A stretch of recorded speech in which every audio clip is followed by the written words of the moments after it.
देश निर्माण के लिए कोई बजट नहीं, बल्कि ये देश बेचने का बजट था।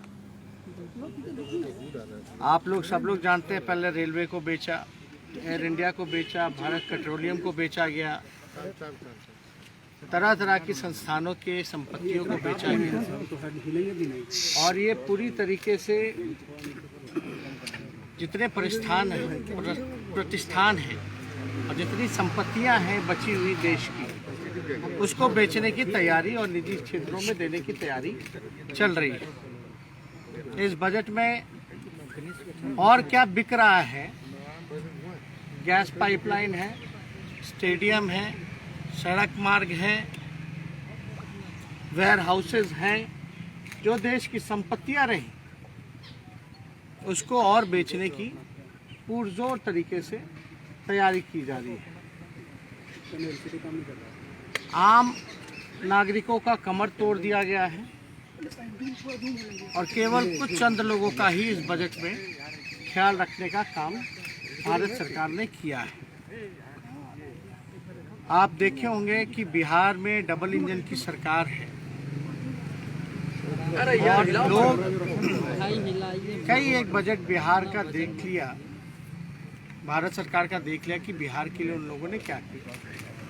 बिहार को पूरी तरीके से ठगने का काम किया गया और अद्भुत है, जब बिहार को कुछ नहीं मिल रहा था तो बिहार से जो जीते हुए 39 सांसद हैं वो केवल थपथपा रहे थे। बिहार को एक भी इंफ्रास्ट्रक्चर के लिए कुछ नहीं मिला, कोई विशेष पैकेज नहीं,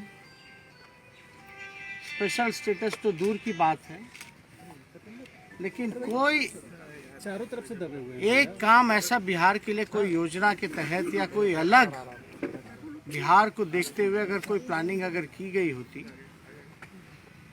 तो शायद आप लोगों को, हम लोगों को खुशी होती, लेकिन बिहार को पूरी तरीके से इग्नोर किया गया। हम तो बिहार के मुख्यमंत्री से पूछते रहेंगे कि केवल हाथ ही हिलाएंगे या बताएं कि बिहार को इस बजट से क्या मिला। बिहार में डबल इंजन की सरकार है तो क्या दिख रहा है अलग? क्या आपको विशेष तौर पे बिहार को मदद मिली, सहयोग मिली, चाहे इंफ्रास्ट्रक्चर के क्षेत्र में हो या किसी अन्य क्षेत्र में? पूरी तरीके से बिहार के साथ जो है सौतेला व्यवहार किया गया और केंद्र सरकार लगातार जो है ये कहती रही है कि 2022 तक जो है किसानों का आय दुगुना करेंगे, लेकिन 2020 में ही भिखारी बनाने की तैयारी केंद्र सरकार ने कृषि बिल के माध्यम से कर दिया। बिहार की क्या दयनीय स्थिति है ये आप सब लोगों को पता है। धान के खरीद को लेकर के या जिस प्रकार से अलग विशेष अतिरिक्त बोझ डीजल पे बढ़ाया गया है, टैक्स बढ़ाया गया आम लोगों पर, ये सब लोग हम लोग देख रहे हैं। मुख्यमंत्री खामोश क्यों है इस बजट के आने के बाद, ये समझ में नहीं आ रहा। खामोशी शायद इसलिए है क्योंकि उनके पास बोलने के लिए कुछ नहीं है कि बिहार को इस डबल इंजन की सरकार ने क्या दिया। ना कोई कारखाना, ना कोई उद्योग, ना रोजगार की चर्चा, ना इंफ्रास्ट्रक्चर की बातें, कोई है ना एग्रीकल्चर में कोई एक ऐसा सेक्टर नहीं जहां बिहार को कुछ मिला। आप लोग याद कीजिए वो दौर जब लालू जी रेल मंत्री हुआ करते थे, इसमें तो रेलवे गायब ही हो गया।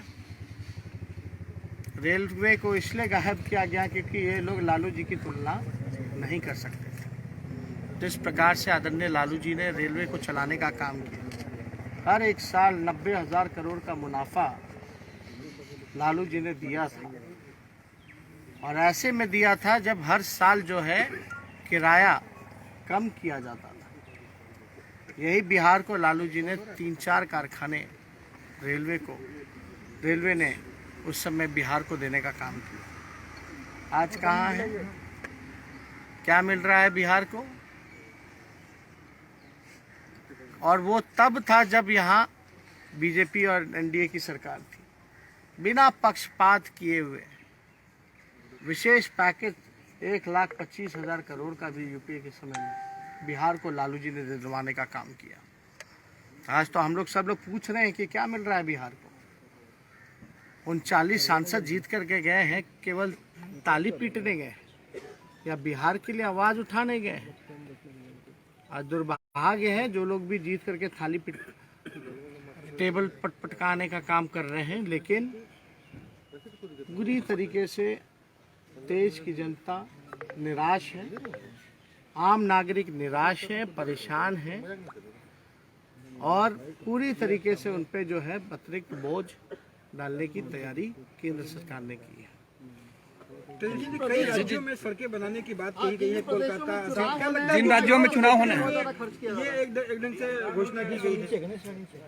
अब देखिए, इसमें समझदार को समझाने का कोई मतलब नहीं। सब लोग, आप लोग समझदार हैं और सब लोग समझते हैं। सामने देख चुनाव हाँ समझ रहे हैं। जहाँ जहाँ चुनाव है उसका बार बार चीख के नाम लिया गया, ये स्वाभाविक है ना। बिहार में भी वैक्सीन सबको मिल रहा था फ्री में। 19 लाख रोजगार जो है सभी लोगों को बिहार में मिल रहा था। अब तो इसकी चर्चा नहीं कीजिए, क्योंकि उनके अनुसार तो वो चुनाव में जुमला होता है। तो जहाँ जहाँ चुनाव है वहाँ केवल घोषणाएं की गई हैं, काम नहीं करना है।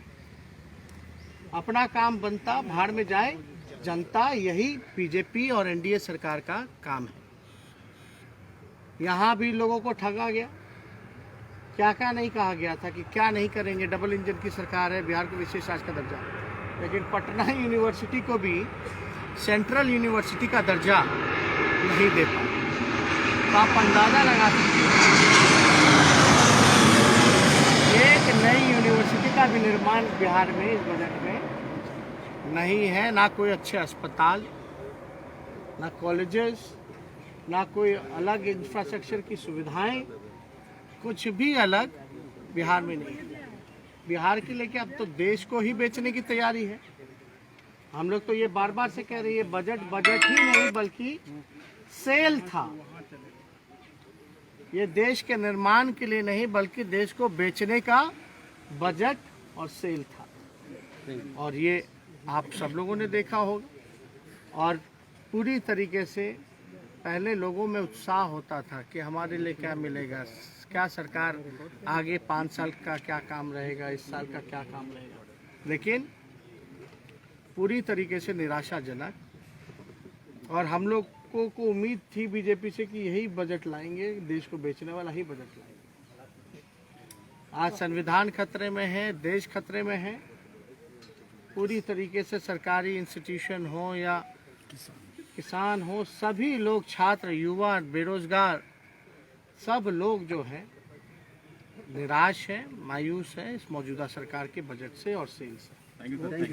अगर आपको हमारा वीडियो पसंद आया हो तो इसे लाइक करें, सब्सक्राइब करें और साथ ही बेल आइकन दबाना ना भूलें।